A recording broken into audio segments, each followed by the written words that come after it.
So a new segment I thought I would introduce right now is hopefully going to pertain to some of you. I know others, like Cassie, won't be interested in this at all. But for those of you who don't know, I'm a pretty avid reader. I read a lot in my spare time and such. And one book that I just finished, like last week, that I'm rereading actually because it was so good, is it's called Paper Towns, and it's by John Green. And so I thought it'd be kind of fun if anyone else there has some interesting books they want to share. If you could make a video, maybe reading an excerpt or just talking about the book, why it is that you encourage people to read it. I thought that might be kind of a fun new thing to try. So I'm going to read just a piece out of the tail end of the first chapter into the beginning of the second chapter.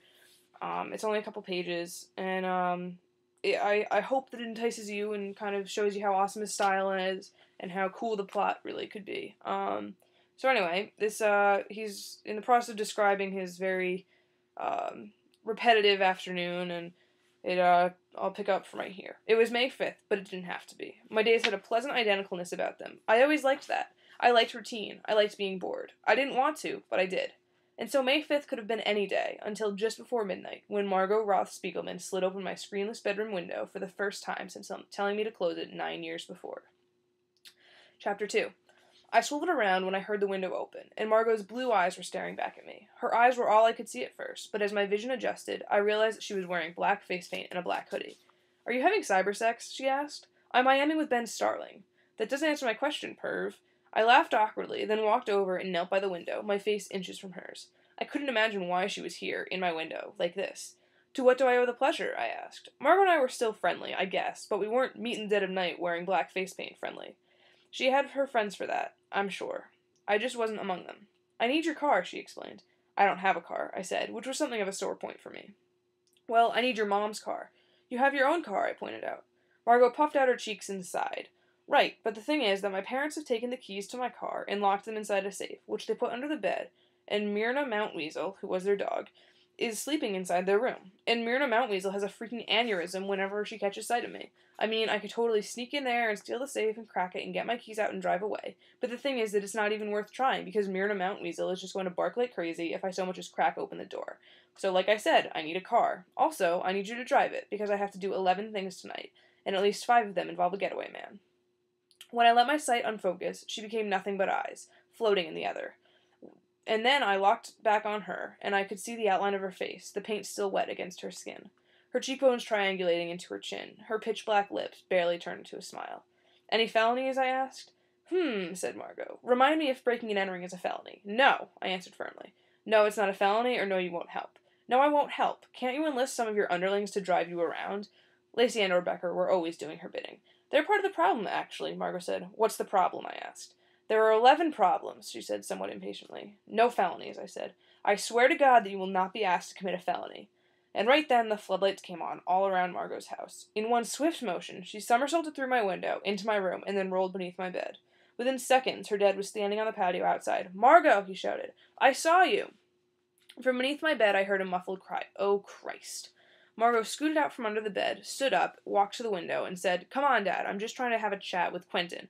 You're always telling me what a fantastic influence he could be on me and everything." "Just chatting with Quentin?" "Yes. Then why are you wearing black face paint?" Margot faltered for only the briefest moment. "Dad, to answer that question would take hours of backstory, and I know that you're probably very tired. So just go back to... Into the house," he thundered. "This minute." Margot grabbed hold of my shirt, whispered, "Back in a minute," in my ear, and then climbed out the window. So anyway, I hope that you are kind of inspired, maybe, to pick up this book. It's really, really, really good, and I think you all would really, really, really like it. Even you, Cassie, because it's a mystery. It's about, a group of kids who are in high school, senior year, almost time for graduation, and there's this whole mystery that unfolds, and it's just a really great book. Like I said, I read it in 2 days. It's fantastic. Seriously, go and read it. So a new segment that I thought would be kind of fun is if we, I don't know, if you have a favorite song or a song that's been stuck in your head or a song that you think is kind of cool lyrics or something, if, we could introduce a segment where you share said song. Now, of course, I considered doing a serious song at first, so that, it'd be nice to introduce it with a real song that I actually liked.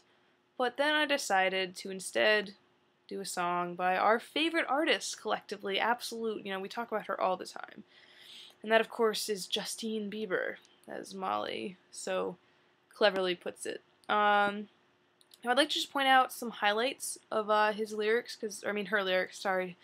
It's a tough call at times, but, really, she is a girl, let's be honest. Now, I think in particular, I'm going to start off with Eenie Meenie, because I think it's a beautiful song. There's such great lyrics, and anyway, let's just go with the chorus here.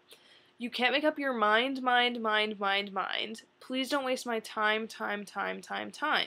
I'm not trying to rewind, wind. I wish our hearts could come together as one. 'Cause Shorty is a eeny, meeny, miny, mo lover. Shorty is a eeny, meeny, miny, mo lover. Shorty is a eeny, meeny, miny, mo lover. Shorty is an eeny, meeny, miny, mo lover. I just think it's so brilliant. Alright, let's be honest here. Justine's song, Baby. You know you love me. I know you care. Just shout whenever, and I'll be there.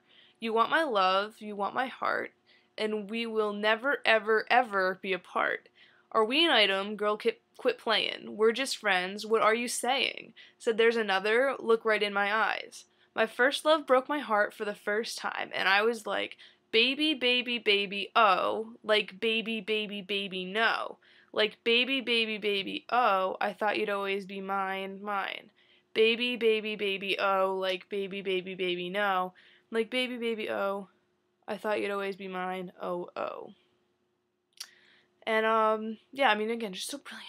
It's so intelligent and just so well written. And the last one, I've never actually heard this song, but I came across it and I thought you might enjoy. It's called Common Denominator. Just a fraction of your love fills the air, and I fall in love with you all over again. You're the light that feeds the sun in my world. I'd face 1,000 years of pain for my girl. Out of all the things in life that I could fear, the only thing that would hurt me is if you weren't here. Whoa, oh. I don't want to go back to being just one half of the equation. Do you understand what I'm saying? Girl, without you I'm lost, can't fix this compass at heart. Between me and love, you're the common denominator. Oh. You're the common denominator. Oh. I'd love to continue the song, but, I think you should all just listen to it for yourselves so you can really appreciate it. Anyway, hopefully you've enjoyed this segment of musical lyrics that are so brilliant it makes you want to cry. Or something. Anyway, let me know what you think of this segment, and if we should actually do it for serious or what. Anyway.